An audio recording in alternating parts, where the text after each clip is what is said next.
On va vers la chronique de Philippe Spanghero. Il est là. Où est l'argent? Où est l'argent? En fait, j'ai retiré de l'argent. Amis, ouvrez vos cœurs. Non, n'ayez pas peur. L'argent ne fait pas le bonheur. Shut up and take my money.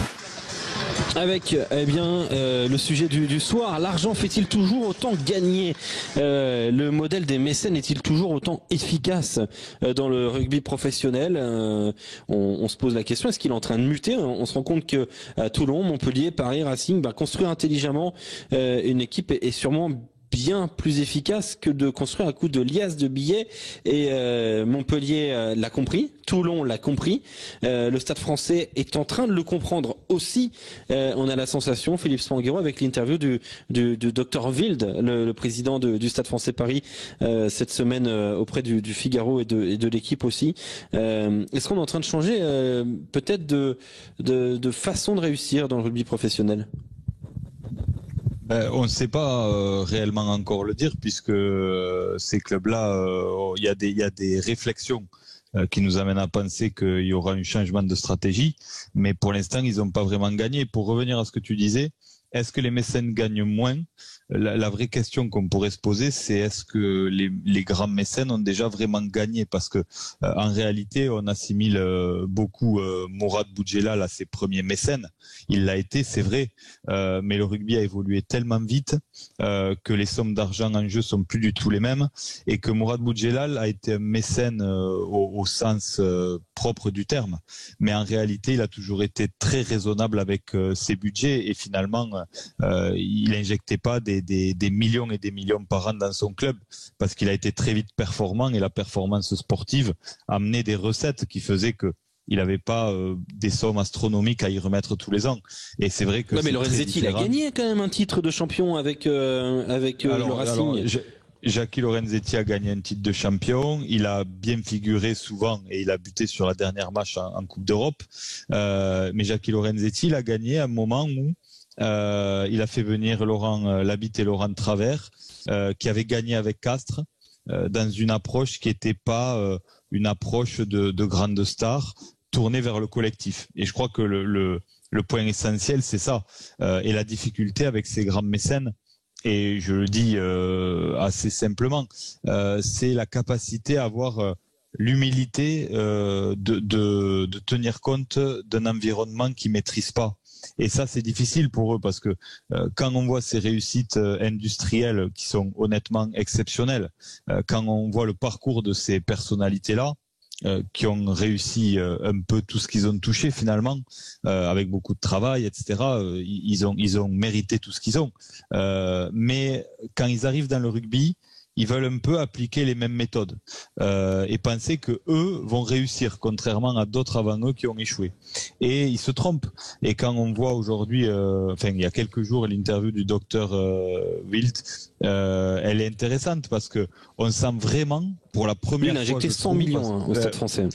Il a injecté 100 millions. Alors honnêtement, quand on voit les sommes, on se dit que c'est astronomique quand on connaît l'économie du rugby. Donc honnêtement, c'est très particulier ce qui s'est passé au Stade Français. C'est la conjonction de deux facteurs. À la fois, il y a quelques années, des propositions financières qui étaient complètement folles à l'échelle du rugby pour des joueurs, et en face de ça, finalement, des recettes très très faibles, puisque Jean Bouin ne faisait pas une grande affluence, il y avait peu de recettes billetterie, les sponsors se bousculaient pas, et donc à la fois une explosion des charges de salaire, et à la fois peu de recettes en face. Donc le gap tous les ans était énorme. Julien pourra mieux parler du Stade Français que moi. Mais c'est vrai que c'est intéressant là, l'interview du Dr Wild cette semaine, parce qu'on sent vraiment cette prise de conscience, et je crois qu'en fait le constat à faire, quand les mécènes ont commencé à gagner ou à être performants, tu parlais de Montpellier là qui arrive à figurer cette année après plusieurs années. En changeant de modèle. En changeant de modèle, en faisant confiance d'abord à un staff sur la durée, en faisant confiance à des jeunes joueurs français, en étant moins dans une politique de starification.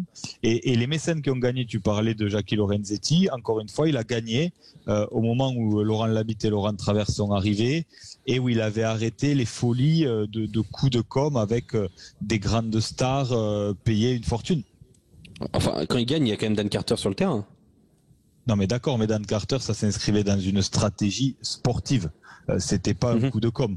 Dan Carter, il était à Perpignan, il a quasiment pas joué, mais tous les joueurs qui l'ont côtoyé te disent que rien que son apport dans le vestiaire, quasiment, leur a fait changer de dimension et enclencher une dynamique qui a fait qu'ils ont été champions de France. Pas à lui tout seul, bien sûr, mais ce joueur, c'était à part. C'est-à-dire qu'il cochait toutes les cases. Il a été une locomotive incroyable d'un point de vue de l'image pour le Racing et de la création d'un nouveau public et d'un modèle économique autour de lui. Et puis, il a été surtout un élément important dans l'équipe.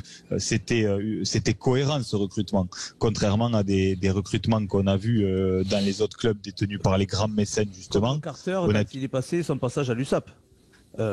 C'était un coup de marketing, un coup de business et finalement de l'intégrer dans un projet sportif et que lui a adhéré et que donc ça jouait sur les deux tableaux et c'est ça qui a fait la force de l'année où l'USAP arrive sur les phases finales et en finale.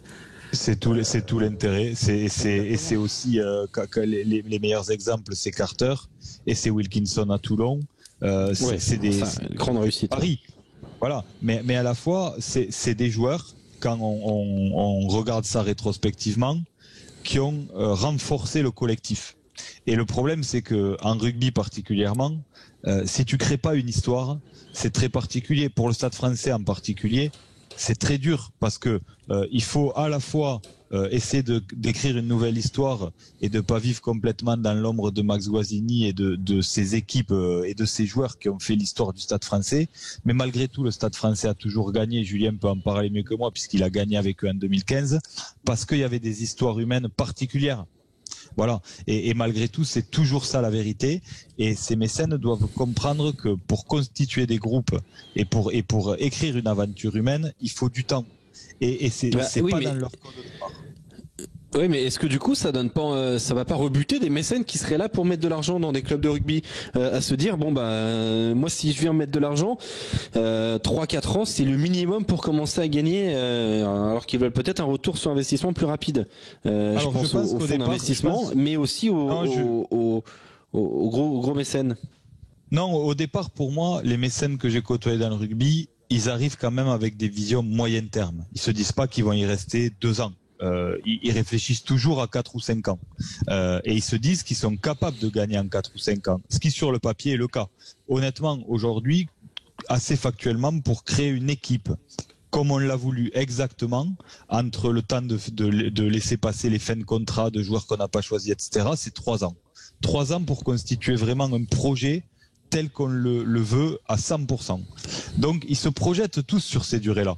Le problème, c'est qu'il y a aussi beaucoup d'ego chez ces gens-là qui ont des grosses réussites et qu'ils écoutent pas beaucoup les gens autour d'eux. Ils pensent que les autres se sont plantés avant eux, mais ils doivent se dire ouais, mais ils se sont plantés parce que Wild était mauvais là, Altrad est mauvais là, Boudjelal a été mauvais là, Lorenzetti a été mauvais là, et moi je sais que je vais pas reproduire les mêmes erreurs. Et en fait, finalement, ils reproduisent tous un peu les mêmes erreurs au départ. Et finalement, tu te rends compte que quand ils commencent à gagner, c'est le moment où ils trouvent une forme d'humilité et où ils comprennent que finalement, il faut qu'ils changent de façon de voir les choses. Et c'est vraiment ce que j'ai ressenti là dans l'interview du Dr Wild pour la première fois cette semaine, cette capacité de faire l'analyse, de dire non mais là vraiment, on n'était pas dans le vrai. Si le Paris Saint-Germain pouvait en faire de même, hein, à bon entendeur, ça serait pas trop mal en football, parce que finalement c'est la belle loi du sport au final, Julien Thomas. C'est que le sport, c'est d'abord sur le terrain, c'est d'abord des choix, c'est d'abord une stratégie, une philosophie, un staff, une histoire. Non, c'est des hommes qui excellent et qui sont excellents et qui ont créé des multinationales dans leur secteur de l'entreprise. Mais l'entreprise au niveau sportif, je parle de haut niveau bien sûr, on ne peut pas adopter ce qu'on met en entreprise et ce qu'on met dans le sportif. C'est-à-dire avoir un bilan annuel, ça marche pas, je change, ou il faut avoir un meilleur résultat l'année d'après, et puis sinon je vire tout le monde. Ça n'existe pas, on peut pas, il faut construire, comme disait Philippe, c'est des projets sur 3 ans minimum, monter un vestiaire, une équipe, une philosophie, un état d'esprit, et quand cette connexion commence à naître, là tu fais le bilan Donc il te faut 3 ans pour que ces connexions vraiment totales prennent. Et là, tu peux dire s'il y a eu un échec ou non. Mais ce qu'il y a, c'est qu'ils ont connu souvent pas la gloire, mais je veux dire le bénéfice, l'avancée, le positif dans les résultats annuels, et que dans le sport, tu ne peux pas. Tu ne peux pas sur un an, sur 6 mois, te dire ça marche pas, tu as eu 6 séries de matchs perdus, mais ça change. Et en fait, c'est un renouvellement perpétuel dans ces cas-là. Parce que les philosophies d'entraîneurs et des managers qui arrivent ne sont pas en adéquation le temps que ça mette en place avec les joueurs qui ne correspondent pas, et temps de créer, mais tu crées pas. Et bien, en fait, c'est un cercle. C'est la fuite en avant permanente. Ouais, exactement, c'est un cercle vicieux et que tu ne gagnes jamais. Et on a vu beaucoup de clubs construire des idées et s'y fier, comme du côté de Montpellier, et ça fonctionne fort bien cette saison. Juste pour finir, il faut remercier les mécènes, parce que particulièrement dans le rugby, sans eux, on n'existerait pas à ce niveau-là. Ils contribuent à faire venir des stars, ils contribuent à amener de la médiatisation, de la télé, des sponsors, des gens dans les stades. Donc, à la limite, qui se trompent dans leur stratégie, qui veulent injecter de l'argent à mauvais escient, etc., ça les regarde. Après, c'est leur argent. En tous les cas, c'est leur argent. Mais il n'en reste pas moins que de la stratégie peut-être mise en place pour devenir peut-être champion. C'est vrai que nous on se dit les clubs en ont besoin, bien sûr. Nous, on se dit qu'ils pourraient faire mieux avec l'argent investi, mais c'est toujours facile. En tous les cas, le fait est que le rugby, encore une fois, très particulièrement, dépend d'eux, qui contribuent à faire ce qu'est notre économie aujourd'hui, et que sans mécène, ce sport serait pas où il en est aujourd'hui. Et donc, il faut les saluer et les remercier d'accepter pour leur passion personnelle de perdre des sommes aussi importantes. Parce que quand on parle de 100 millions d'euros en 5 ans, il faut quand même avoir envie de regarder des matchs de rugby et d'être au contact des joueurs. Parce que peu importe les échelles d'argent que ces gens-là ont, ça représente quand même des sommes astronomiques.